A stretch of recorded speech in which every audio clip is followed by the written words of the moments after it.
भाजपने तर केलं, पण त्यांच्याच पक्षाच्या आमदारांनी पण केलं ना.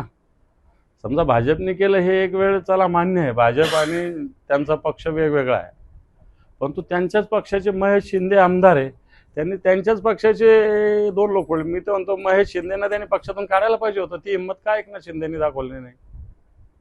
भारतीय जनता पार्टीला का नाव ठेवताय?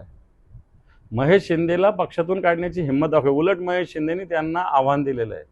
त्यांच्याच पक्षात सुरुवात आहे, त्यांच्या पक्षातले आव्हान देण्याची सुरुवात महेश शिंदेनी केलेली असं मला तरी वाटतं. महेश शिंदे म्हणाले मी तर मूळ भाजपचाच आहे, पण मला फडणवीसांनी शिवसेनेत पाठवलं. मग असं राष्ट्रवादीत आणि शिवसेनेत फडणवीसांचे काही आमदार आहेत का?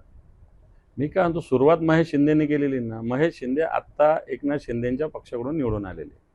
त्यांनी खुलं आव्हान एकनाथ शिंदेने दिले. एकनाथ शिंदेनी भारतीय जनता पार्टीला बोलण्यापेक्षा स्वतःच्या पक्षातल्या आमदारांना बोललं पाहिजे. एकनाथ शिंदेंचं असं सुद्धा म्हणणं आहे की सांगलीत जो प्रकार घडला त्याची संपूर्ण माहिती घेतलेली आहे आणि योग्य वेळी विरोधकांना त्याचं उत्तर देईल. कोण आहे विरोधक? त्यांच्या मांडीला मांडी लावून बसतात. ते कसले विरोधक आले? सत्ता सोडावी दम असेल तर एकनाथ शिंदेनी